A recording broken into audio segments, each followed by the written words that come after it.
네, 안녕하세요. 네, 미셸입니다. 오늘 제가 첫 리뷰인데요. 일단은 제가 리뷰할 책은 한 권으로 정리하는 4차 산업혁명이고요. 그 전에 제가 이 책을 왜 선택했는지는 녹음해서 일단 사전에 올려드렸습니다. 아마 이 녹음은 한 6, 7번째 지금 녹음을 하는 거고요. 일단 녹음하다가 보면은 사실 역사적인 이야기가 좀 되게 많이 나와요. 뭐 1차 산업 혁명부터 시작해서 2차, 3차. 그런데 이거를 녹음하다 보니까 뭐지? 내가 지금 4차 산업혁명이 아니라 지금 역사에 관한 책을 리뷰하고 있나 이래서 또 다시 하게 되었고요. 또 4차 혁명을 준비하는 그런 회사부터 시작해서 네, 좀 사례의 그런 회사들이 좀 나와요. 네, 사례 회사들을 좀 녹음을 또 그 위주로 하다 보니까 좀 우리가 하는 거와 좀 관련이 없는데 좀 이런 생각이 들었어요. 그래서 책을 좀 처음부터 끝까지 보고 이런 것들은 내가 이해를 하고 그리고 좀 나의 삶에 변화를 줄만하다. 네, 약간 좀 깨우칠 수 있는 그런 챕터들, 네, 그런 내용들로 한번 녹음을 해서 드려볼까 합니다. 네, 4차 산업혁명은 그럼 무엇이냐? 그래서 최진기 교수님이 이런 얘기를 하더라고요. 인공지능과 초연결 사회로 대변되는 자동화의 연결성이 극대화된 지능혁명 시대. 4차 산업혁명은 정보기술로 인해 자동화 연결이 극대화된 초연결, 초지능이 가능한 사회를 말한다. 이해가 되시나요? 네, 이해가 되시나요, 실제로? 네, 사실 최진기 교수님도 이렇게 얘기를 해요. 이해가 되시나요? 제가 봐도 이해하기 너무 어려워요. 맞아요. 사실, 진짜 4차 산업에 대한 정의를 이렇게 이런 정의를 해놨는데, 사실 이해가 되기 어려운데, 이 책은 그래서 앞으로 4차 산업혁명에 대한 그런 그 사례를 들은 책이고요. 사례가 기업에 대한 이야기다 보니까 조금은 다른 이야기들로 좀 우리가 좀 쉽게 이해할 수 있는 여기에 들어가 있는 그런 예시를 통해서 좀 제가 설명을 좀 드리고 싶어요. 네, 그래서 또 이제 하나의 챕터에 보면은 최진기 교수님이 이야기하는 4차 산업이란 누군가가 나에게 이렇게 물어보면 이분은 이렇게 정의를 내리고 싶다고 하네요. 4차 산업혁명은 인공지능과 빅데이터를 기반으로 무인차와 VR을 사용하는 정보화 혁명이다. 이와 더불어 4차 산업으로 인해 산업기술이 발달되어 인간이 자유로움과 평화를 얻을 수 있는 놀라운 신세계가 열린다. 뭐 이 정도로 제가 4차 산업을 쉽게 설명할 수 있지 않을까요? 네, 이렇게 설명을 해 주셨는데요. 저는 사실 좀 이렇게 정리를 하고 싶어요. 4차 산업혁명은 인공지능과 빅데이터를 기반으로 우리의 그런 산업 기술이 발달되어 물론 인간에게는 자유로움과 평화를 줄 수 있는 그 신세계가 열리기도 하지만 이것을 이용할 수 있는 사람들은 이것을 이용할 수 있는 사람들보다 이것을 이용할 수 없는 사람들이 더 많다. 그래서 우리는 끊임없이 그런 그 시대의 변화에 따른 공부와 그런 우리가 그것에 대한 그런 관심과 노출이 되지 않으면 아무리 4차 산업혁명이 일어나더라도 우리는 그것을 4차 산업혁명이다라고 저는 느끼지 못한다라고 솔직히 좀 정의하고 싶어요. 그 이유가 사실 이제 스마트폰을 가지고 있지만 저희도 이렇게 집에 이렇게 스마트폰으로 관련된 뭐 이렇게 기기와 관련된 연동을 해가지고 이용할 수 있는 것들이 굉장히 많거든요. 예를 들어서 블루투스로 이제 음악을 이렇게 한다거나 그럼 저도 막 블루투스로 스마트폰으로 조작하고 막 이러기보다는 그냥 가서 그냥 오디오를 누르는 경우도 되게 많고요. 그리고 실제로 이제 인터폰 이런 것도 다 스마트폰이랑 연결이 돼서 이용을 할 수 있거든요. 그리고 저희 집 텔레비전도 스마트폰으로 연결해서 다 조작 다 가능한데 제가 그런 것들을 실제로 사용을 해본 적이 없어요. 그리고 저는 이제 심천에 갔을 때 방 안에 있는 모든 것들을 스마트폰과 다 연결이 돼서 뭐 커튼을 스마트폰으로 치고 닫거나 이런 거 있죠. 네, 그리고 실제로 나의 뭐 학습기기와 스마트폰으로 연결이 돼서 내가 부족한 부분을 스마트폰으로 학습을 한다거나 근데 참 우리의 그 산업적인 기술의 발달로 인해서 편리함을 주는 거는 실제로 맞지만 이것을 사용하는 그런 기기에 대한 그런 사용의 숙달이라든가 그런 것에 대한 교육이 이루어지지 않으면 아무리 좋은 것들을 만들어도 실제로 우리가 그것을 사용을 못 하더라고요. 그러니까 가령 제 일상에서 지금 나타나는 그런 현상들이긴 합니다만 내가 관심을 갖고 내가 그것을 꾸준히 이제 습득을 하고 해야 되는데 사실은 무슨 젊은 친구들은 그게 가능할 수 있겠지만 지금의 20대가 또 이제 10년 후면 30대가 되고 또 지금의 40대가 또 10년 후면 50대가 되잖아요. 그러면 아무래도 숙달하는 그런 습득 능력도 또 떨어질 뿐만 아니라 익숙한 것을 버리기가 너무 어려워요. 근데 저도 스마트폰을 활용을 하면은 그리고 최근에 제가 이제 스마트폰을 바꾸려고 최근에 나온 걸 알아봤는데 문제가 있더라고요. 뭐냐면 그것을 바꾸면 그것에 익숙한 시간이 필요하고 그리고 실제로 내가 그것을 쓴다고 해서 지금의 스마트폰의 사용 방법과 크게 달라질 것 같진 않거든요. 그 이유가 있어요. 뭐냐면 하나의 기기, 하나의 그런 산업 기술적인 그런 만들어진 그런 기계나 이런 것들, 뭐 가령 뭐 드론 이런 거 있잖아요. 이런 것들은 굉장히 오랜 기간 동안 그 조작법을 익히기 위해 상당한 시간이 많이 걸린다는 거예요. 그래서 어떤 사람들은 이것들을 빨리 받아들이는 사람들은 4차 산업혁명으로 인해서 야, 우리가 진짜 놀라운 세계가 열렸어 라고 생각을 할 수 있지만 그러지 않은 사람들은 야, 4차 산업이 뭔데? 그거 왔다고 해서 내 삶은 변하지 않았는데? 라고 생각을 하지 않을까 이런 생각을 한번 해봅니다.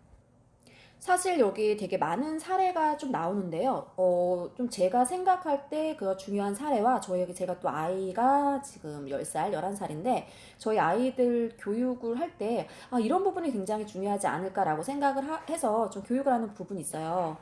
자, 그 제조업체가 ICT 기업이 된다라는 그 책에 이런 그 소제목으로 해서 나오고요. 어, 대충 내용은 이런 겁니다. 현대자동차 그룹의 그 커넥티드 카 광고는 제조업과 ICT 결합을 잘 보여줍니다. 이 광고가 전달하고자 하는 핵심 메시지는 이래요. 쇼핑몰, 공연장, 도로, 학교가 모두 연결된 새로운 개념의 인공지능의 그 커넥티드 카를 만들기 위해서 이곳저곳 연구하러 다니다가 아내한테 자기야 정말 자동차 회사 다니고 있는 거 맞아? 라는 의심 섞인 소리를 들은 겁니다. 달리 말하면 기상정보 분석가, 음성인식 전문가, 헬스케어 전문가, 보건의료 전문가, 도시생활 분석가, 사물, 인터넷 전문가, 소셜미디어 연구원 등 기존의 관점으로 자동차 회사에서 일하는 것이 어울리지 않은 사람들을 자동차 회사에서 일을 하고 있다는 거죠. 원래 차량 센서 전문가나 친환경 주행 전문가라면 모를까? 의료, 도시, 헬스케어, 보건의료 전문가들이 자동차 제조 기업에서는 실제로 채용하지 않죠. 그러나 4차 산업혁명 시대에서는 이러한 직업적인 그런 장벽이 굉장히 느슨해졌다는 겁니다. 제조업에서 ICT가 들어오기 때문에 제조업체가 전통적인 틀을 벗어나 생산 공정에 ICT를 받아들여 ICT 기업이 되는 것, 이것이 바로 4차 산업의 본질입니다인데 사실 제가 하고 있는 일도 솔직히 좀 그런 일들이긴 하거든요. 그러면 ICT를 혹시 모르시는 분들이 계실까봐 ICT는 그 Information and Communications Technology라는 약자고요. 이것은 창조경제의 기반이다. 특히 빅데이터, 모바일, 그런 웨어러블의 새로운 화두가 되고 있고 더 나아가 사물 인터넷은 인간과 인간 사이의 연결뿐만 아니라 인간과 사물의 연결, 그러나 사물과 사물의 연결도 가능하게 한다. 그런 창조의 가능성이 무한하게 열려있다 해도 과언이 아니다. 네, 요렇게 그 네이버에 보니까 이렇게 정의가 되어 있어요. 사실 저도 이제 그 저희 아이들을 키울 때 이번에 제가 이제 미국에 갔다가 왔는데, 이렇게 미국에는 굉장히 캠프 이런 게 되게 많더라고요. 근데 캠프를 보내는데 조금 아이들이 정말 해보지 않은 것들, 지금은 아이들이 잘하는 것들을 밀어주는 것이 아니라 저는 좀 그렇게 교육을 하고 있거든요. 아이들이 평소에 해보지 않았던 거, 평소에 해보지 않았던 다양한 경험들을 시켜주는 것이 저는 조금 중요하다고 생각을 해요. 그리고 이런 내가 해보지 않았던 경험을 통해서 문득문득 그 아이디어들이 떠오를 때가 되게 많거든요. 그리고 저도 이제 그 매일매일 제가 생각하는 게 좀 있는데, 내가 그 전에 안 해봤던 일이 좀 뭐가 있을까? 예를 가령 뭐 카페에 가더라도 매일 시켰던 거 말고 오늘은 조금 내가 그 전에 평소에 안 시켰던 것들을 좀 시켜볼까라든가, 그리고 이제 출근길도 매일매일 갔던 출근길 말고 오늘은 좀 다른 길로 가볼까? 네. 그리고 옷도 내가 입는 스타일 말고 오늘은 좀 다른 스타일 한번 구입을 한번 해볼까? 조금 다른 것을 많이 찾게 돼요. 그러니까 다른 것이 정말 필요하고 이런 것보다는 그런 다른 것들을 좀 해보면서 내가 기존에 했던 것들에 대한 아이디어를 붙여서 조금 다르게 생각하는 것들이 좀 있는 것 같거든요. 그래서 앞으로는 아이들도 잘하는 것들을 그대로 밀어보기보다는 좀 여러 가지 도전을 해보고 그 각각에서 배울 수 있는 것들을 조금 묶어보는 거죠. 묶어서 이제 새로운 것들을 만들지 않으면 아마도 조금 쉽지 않을까라는 생각을 좀 해봐요. 그리고 제조업체가 ICT 기업이 된다 이런 것도 결국은 기존에 있는 것들을 업그레이드 시킨 것이 아니라 기존에 있는 A와 기존에 있는 B를 사실 결국 보면 합쳐놓은 것밖에 되지 않거든요. 지금은 무언가를 새로운 거를 만들 때 만들기보다는 좀 조합하는 능력이 좀 필요할 거라는 생각이 듭니다.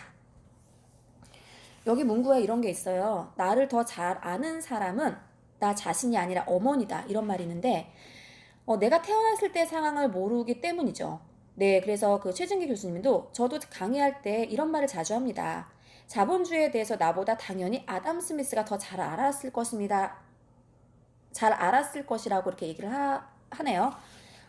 지금 뭐도 예, 그래서 어쨌든 지금 4차 산업을 막 경험을 하는 그런 아이들 이런 아이들보다 예전에 그 제조업부터 시작해서 우리가 제조업부터 시작해서 뭐 사실 인터넷 발달이 되기 전에는 뭐 나온 우리 PC 통신으로 저희가 또 이렇게 통신 세대입니다. 저는 네, 제가 학번이 90년대 학번이기 때문에 네, 통신 세대이기 때문에 네, 통신 세대를 걸쳐 인터넷 요즘 이렇게 또 이렇게 지나온 과정들 있잖아요.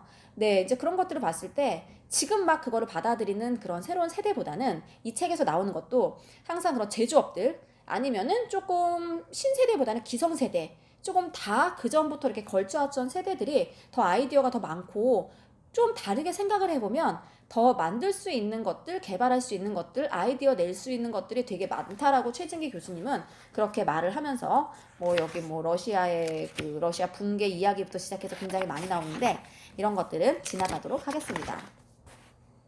책을 읽어서 리뷰를 정리해야 되는데 제가 일단 설명이 안 되네요. 네. 네, 그리고 저는 일단은 책을 읽고요. 책의 중간에 페이지를 좀 접어놨어요. 네, 접어놔서 이런 부분은 조금 알려주고 싶다라는 부분들을 적어놓고 음성 녹음할 때는 네, 그 플레이와 스탑을 반복을 해가면서 네, 책을 넘기면서 일단은 리뷰를 하고 있습니다. 자, 여기에 또 이제 이게 나오네요. 네, 자, 그렇다면 빅데이터란 무엇일까요? 바로 그 사람의 마음을 읽는 기술이라는 겁니다. 물론 이제 뭐 공대나 이런 이과나 나오신 분들은 이해가 안 가실지 모르겠지만 저는 굉장히 이해가 많이 됩니다. 그리고 일단 최진기 교수님의 책을 제가 좀 좋아하는 이유가 이분이 사회학과를 나왔어요. 사회학과를 나왔는데 참고로 제가 사회학과를 나왔습니다. 네, 그래서 좀 공감이 되는 부분들이 되게 많아요. 이 책에 그 뭐가 되어 있냐면 문송이라서 죄송합니다가 문과라서 죄송합니다라는 그 이야기잖아요. 네, 그런데 사실 이제 문과를 나오면 취업이 안 된다라는 이야기가 되게 많아서 이렇게 문과를 나오지 않는 저 때도 그랬어요. 문과 나오면 취업 안 된다. 근데 요즘은 또 문과 나온 학생들을 또 되게 선호하는 그런 경향이 있거든요. 그러니까 문과 나온 사람과 조금 약간 이과 나온 사람이 좀 차이점이 있어요. 저희 남편은 공대 출신이에요. 저는 당연히 이제 사회학과, 예, 문과 출신이죠. 네, 이제 그런데 저희가 토론을 할 때 굉장히 되게 달라요. 저희 남편은 항상 성공 사례를 찾아와요. 이거 빅데이터 있어? 너 성공 사례. 이거 누가 해본 사람 있어? 그리고 자료를 가지고 와야지. 이런 것을 저희 남편이 되게 말을 잘한다면 저는 이거 기존에 있잖아. 이거 말고. 야, 이거 다른 데 사업하고 있잖아. 이런 거 말고. 야, 이거 A 업체 하고 있는데 이거 우리가 왜 해? 없는 거 해. 근데 공대생들은 없는 거는 리스크가 너무 강한 거예요. 이거 어떻게 성공시킬 수 있는데? 저희 남편은 대화할 때 계속 이런 이야기를 하고요. 그리고 이제 무슨 상품을 만들어서 저희도 이제 기념품 같은 거를 좀 팔 예정이에요. 이거 어디 만들어서 잘 파는 데 있대? 저는 이렇게 답변을 해요. 아니, 잘 파는 데 있으면 그걸 우리가 왜 팔아? 우리가 없는 거를 만들어서 팔아야지. 이게 문과 나온 사람과 이과 나온 사람이 좀 특징이더라고요. 네, 그러니까 이과 나온 사람들은 문과 나온 사람들은 좀 없는 것들을 만들어 놓는 좀 되게 창의적인 것들? 네, 그런 것들이 되게 중요해 보여요. 네, 그리고 일단은 그렇습니다. 네. 네, 그리고 지금 한국말로도 리뷰하는데 굉장히 어려움을 느끼고요. 아, 진짜 이거 하면 말을 되게 커뮤니케이션 능력이 굉장히 좋아지겠구나. 이런 생각이 되게 많이 듭니다. 네, 일단은 아마도 네, 저는 이렇게 말하는 직업인데도 사실 조금 쉽지 않음을 느끼거든요. 아마 리뷰하시는 분들도 아, 되게, 이거 되게 어렵다라고 생각이 드실 것 같아요. 네, 그런데 생각이 드시는데 하지 말자 이런 생각보다는 아, 어려운 게 나만 어려운 게 아니라 일단은 참여하시는 분들이 다 어렵고요. 네, 그리고 말하는 게 우리나라 말이지만 네, 생각보다 그렇게 쉽지는 않네요. 네, 쉽지는 않은데 그래도 저희가 이거 하다가 만약에 계속 취소 누르고 하면은 이렇게 진도가 안 나갈 거예요. 네, 틀려도 그냥 네, 스탑 버튼 누르지 마시고 그러니까 취소 버튼 누르지 마시고 그냥 가는 걸로. 어차피 사람들 한 번 들으면 안 들어요. 네, 그리고 어차피 여기 녹음하신 분은 자기가 안 들 겁니다. 저도 녹음한 거 제가 안 들어요. 네, 내가 안 들을 거니까 상관이 없어. 이러고 그렇게 가셔야지만 그 영상이 올라갈 거예요. 그러지 않으면 영상 올라가기가 힘들어요. 하루 종일 이거만 붙잡고 있을 겁니다. 네, 저도 이거 녹음을 하면서 마음에 안 드는 부분들이 상당히 많은데, 아, 내가 왜 말을 이렇게 했을까? 이런 게 많은데 어쩔 수 없어요. 그냥 그러지 않으면 이게 영상이 안 올라가겠더라고요. 잠깐 3,000%로 빠졌습니다. 자, 그 다음에 이제 여기는 이제 인공지능과 창의성이라는 그 챕터를 조금 중요한 부분들을 이야기를 할 텐데, 좀 이런 게 있어요. 아무래도 그 킹 기업이라고 말하면 우리가 이름만 대면 그 알만한 기업들의 그래야지만 그런 것들을 예시로 들어야지만, 우리가 또 이해하기가 쉬울 뿐만 아니라 사실 뭐 큰 기업 아니고서는 뭐 4차 산업을 준비하는 그런 또 기업들이 사실 없잖아요. 네, 그래서 최진기 교수님이 그런 예시를 들었는데 사실은 저도 이제 그러한 기업들의 예시를 리뷰를 좀 해볼까라고 해서 원래 챕터를 다 적어놨어요. 기업별로. 그런데 리뷰를 좀 몇 번을 하고 이것도 취소가 된 겁니다. 취소하다 보니까 실질적으로 이것이 우리한테 좀 도움이 될까 이런 생각이 되게 많이 들었어요. 물론 그 해당하는 업에서 근무를 하거나 해당하는 사업을 좀 준비를 하거나 라고 하시는 분들은 조금 도움이 될 수는 있겠으나 저는 이거를 조금 어쨌든 4차 산업으로 인해서 우리가 분명히 할 수 있는 그 틈새에서 할 수 있는 일이 좀 많다고 생각을 하거든요. 우리 수준이면 그냥 제 수준입니다. 제 수준에 우리가 뭐 대단하게 거창하게 뭐 그런 거 아니고 어쨌든 인터넷으로 좀 우리가 할 수 있는 일들이 굉장히 많은데 네, 그러기 위해서 좀 갖춰야 될 그런 자세라든가 그런 자질이라든가 그런 게 사실 있잖아요. 그래서 이 챕터에는 인공지능과 창의성이라는 그런 부분들에 대한 그런 이야기가 좀 있어요. 네, 이야기가 있고, 되게 굉장히 공감이 되는 그런 문구가 딱 있었어요. 뭐냐면, 그 다보스 포럼 미래 고용 보고서에서는 2020년 요구되는 교육 목표로 1위입니다.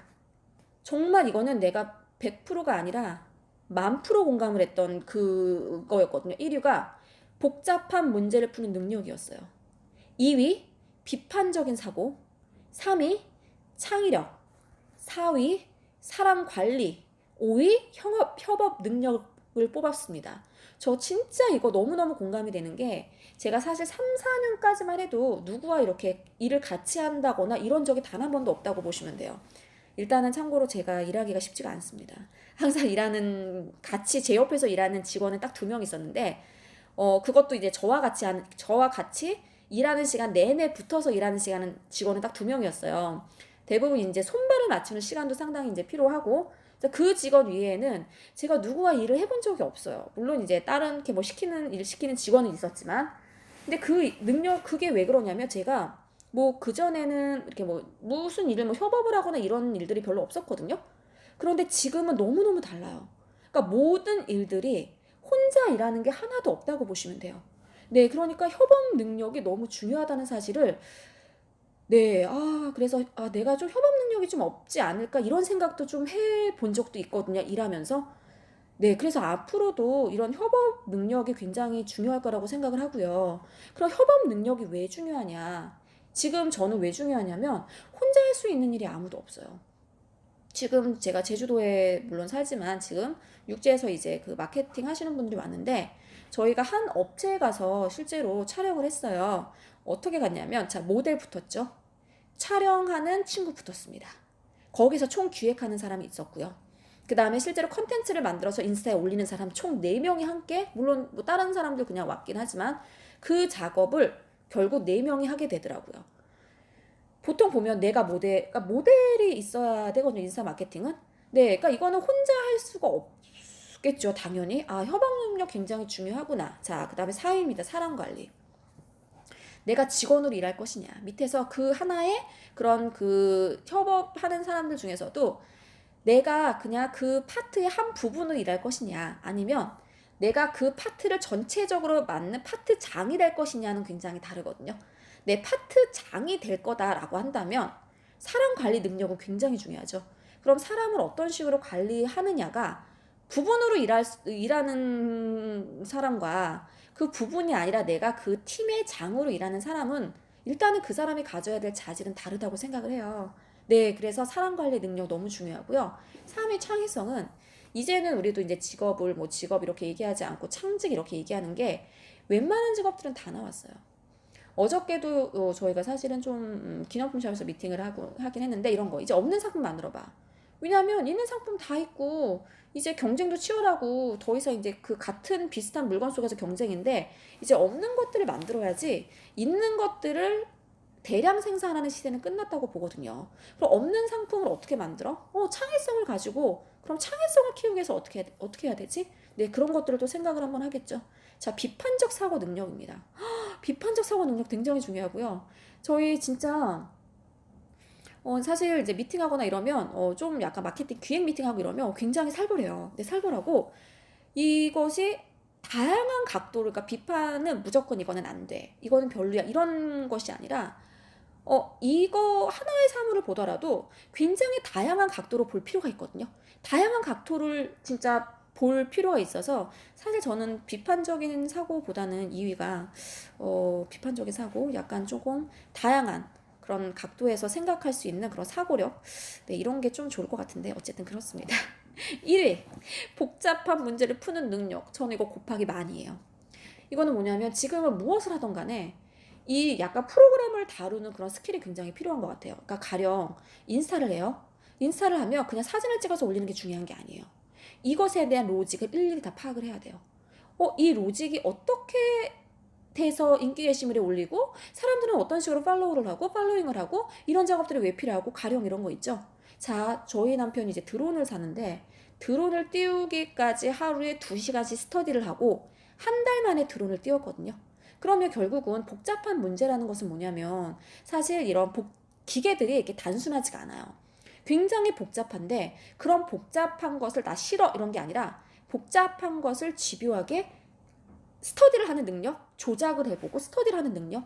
근데 이런 것들이 이제는 앞으로는 그런 것들의 빈도수가 높고 실제로 그런 것들에 익숙하지 않으면 이제 4차 산업과는 굉장히 거리가 먼, 네, 그런 기계 다루는 능력을 아마도 이제 복잡한 그런 문제를 푸는 능력이라고 표현하지 않았을까, 네, 이런 생각을 한번 해봅니다. 여기서 이제 창의력을 높이는 방법에 대해서 좀 이야기를 했어요. 네, 결국 그 새로운 환경에서 얼마나 많은 대안을 꺼낼 수 있는가. 창의력이 결국 핵심인데요. 과연 이런 거예요. 무인차가 등장을 하면 세상이 어떻게 변할까요? 이 문제를 해결할 수 있는 창의력 있는 사람이 누굴 것 같아요? 그 어떤 선입견이나 편견 없이 남들이 상상할 수 없는 대안을 세우는 사람이 아닐까라는 것을 이제 여기에서 나온 거고요. 무인차를 화성 왕복선에 실어서 보내겠다. 누가 이렇게 썼거든요. 우리는 이런 말을 하는 사람을 보고 또라이라고 하지 않고 창의적인 사람이다라고 얘기를 한대요. 자, 이런 거 있죠. 전화기에 mp3 기능과 컴퓨터를 붙여버리겠다, 이렇게 말한 사람이 바로 스티븐 잡스잖아요. 그래서 우리는 그들의 그런 창의적인 사람이라고 되게 부릅니다. 그리고 동성애 관용적이고 그런 민족과 그런 인종에 대한 편견을 가지지 않는 사람. 그래서 그 바로 그런 사람들이 이제 창의적인 사람이라고 표현을 했는데요. 저희도 이제 사람들을 만나고 그 얘기를 하다 보면은 야, 그게 가능해? 이런 사람이 있는 반면 그래, 일단 우리가 그걸 가능하게끔 한번 만들어보자 라는 사람도 있잖아요. 네, 이런 게 있었어요. 저희가 저희 딸이 이런 얘기를 하는 거예요. 이제 미술관, 그런 미국에서 그런 그 프로그램 중에 그 미술관 캠프를 갔는데 엄마 오늘 되게 신기한 걸 했어요 라고 하는 거예요. 선생님이요, 사람을 표현하라고 하는데요, 몸은 사람이지만 얼굴을 동물을 붙이라는 거예요. 걔네들이 막 디즈니 이런 거 되게 발달이 됐잖아요. 이런 프로그램 중에 그런 것들을 되게 많이 하더라고. 그냥 사람을 표현하지 말고 너네들이 사람을 표현하는데 몸은 사람이야. 몸통은. 얼굴은 동물이고 그것을 짬뽕을 해봐. 네, 결국 기존에 있는 거 말고 우리가 좀 약간 기상천외한 방법으로 표현을 할 수 있는 그런 능력과 그런 표현할 수 있는 기회를 통해서 좀 창의력이 발달이 되지 않을까라는 생각을 해봅니다. 네, 여기에서도 이제 창의력을 키우기 위해서 이제 몇 가지가 사실 되게 나와요. 근데 몇 가지가 나오는데, 제가 그 몇 가지 중에서 좀 저에 해당하는 이야기들을 조금 해볼까 해요. 이제 아이들인데요. 아이들이 이런 게 있어요. 만약에, 여기도 이제 아이에 대해서 아이가 뭐, 엄마 나 이거 장난감 사줘. 그럼 대부분 이제 부모님들이 그렇대요. 그 장난감이 아이들에게 필요하지 않으면, 야, 그거 오늘 사지 말고 다음에 사줄게. 다음에 더 좋은 걸로 사줄게. 이래서 이제 아이의 그런 것들을 거기서 이제 뭉개버리잖아요. 다음 기회에 근데 또 다음에 또 엄마가 안 사주죠. 네. 근데 저는 항상 이렇게 여행할 때 좀 이런 게 있거든요. 야, 내가 여기서 너 하나 사줄 거야. 하나 마음대로 골라봐. 제가 왜 이런 얘기를 좀 잘 하냐면 아이들은 그거를 하나만 살 수 있어. 하나만 살 수 있는데 그 하나를 사기 위해서 머리를 굉장히 쓴다는 거거든요. 이거를 내가 사면 필요할까? 이걸 한 번만 쓰고 버리지 않을까? 이 가격은 어떨까? 그래서 저희 첫째는 항상 자기가 원하는 거 사지만 우리 둘째는 항상 가격을 생각을 하고 사요. 제가 여행을 하면서 이제 일하는 걸 알기 때문에 엄마 이거는 비싸요. 엄마 이거 사면 엄마 몇 시간 일해야 돼요? 제가 항상 애들이 이제 자꾸 사달라 그러면 너 이거 사면 엄마가 몇 시간 일해야 되는 줄 알아? 제가 좀 이런 얘기를 좀 하는 것 같아요. 이제 그러다 보니까 이제 아이들이 이게 좀 첫째와 둘째의 생각이 좀 다르더라고요. 근데 어쨌든 내가 그러니까 소비를 통해서 또 창의력이 생기거든요. 그러니까 소비를 하면서 내가 생각이라는 거를 굉장히 많이 해요. 그래서 여기서도 이제 아이의 그런 그 예를 좀 들은 적이 있는데 그 예를 또 저는 저의 사례를 가지고 들었습니다. 아이가 뭐 사던가 아니면 어디 놀러 갈 때 너 오늘 여기 지역에서 디즈니랜드에서는 하나만 살 수 있어. 한번 보고 하나만 내가 사줄게. 그러면 그 여행 다니는 그 6, 7시간 동안 애는 그 하나 뭐를 살까를 6, 7시간 동안 계속적으로 고민을 한다는 거죠. 그래서 저는 일상에서도 그런 생각을 많이 하는 그런 고민을 하는 그런 시간 자체가 창의력을 키우는 그런 활동이라고 생각을 합니다. 그리고 여기 또 뭐가 있냐면 낯설게 하기. 그러니까 일상을 낯설게 하는 거예요. 우리가 일상이 매일매일 똑같다 보니까 생각 없이 살잖아요. 근데 여기가 일상을 낯설게 하기 중 가장 간단한 방법이 여행이래요.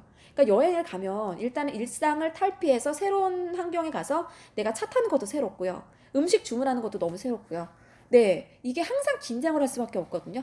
그러니까 새로운 것에 익숙한 것에 생각하지 않고 사람들이 그냥 오늘 내일, 모레를 사는데 여행을 가면 사실 그게 아니거든요. 저도 여행이 되게 좋은 이유가 매일매일 생각하면서 살 수 있는 삶을 좋아하기 때문에 저는 여행을 되게 좋아하는 편이거든요. 그래서 창의력을 키우기 위해서는 여행을 가라고 이 책에서 말을 합니다. 가장 중요한 이야기입니다. 창의력을 키우기 위해서 뭐 하냐면요. 수많은 창의력을 키우는 그런 사례가 있는데요. 이런 게 있네요. 그 4차 산업은 정말 세상의 모든 것들을 바꾸어 나갈지도 모릅니다. 하지만 4차 산업의 혁명이 바꿀 수 없는 진실 하나는 독서하는 자가 여전히 승리한다는 진실입니다. 그래서 우리가 아무래도 책 스터디를 하는 게 아니겠습니까? 네. 사실 이 책 스터디를 통해서 제 일상이 좀 바뀌었어요. 제가 지금 제주도 다른 지인들하고 여행을 왔는데요. 저희 물론 이제 같이 여기 아마 책 스터디 하는 멤버 몇 명 있어요. 제가 어저께 밤에 책을 펴놓고 책을 읽고 네, 오늘 아침에도 이렇게 음성 녹음을 하는 거 보니 야, 진짜 어떻게 보면은 내가 이것을 유용하게 쓰지 않을 수 있는 시간인데 이런 책 스터디를 통해서 굉장히 유용한 시간을 쓸 수 있다는 것에 일단 너무 감사함을 느끼고요. 무엇보다도 굉장히 잘했다라는 생각이 듭니다.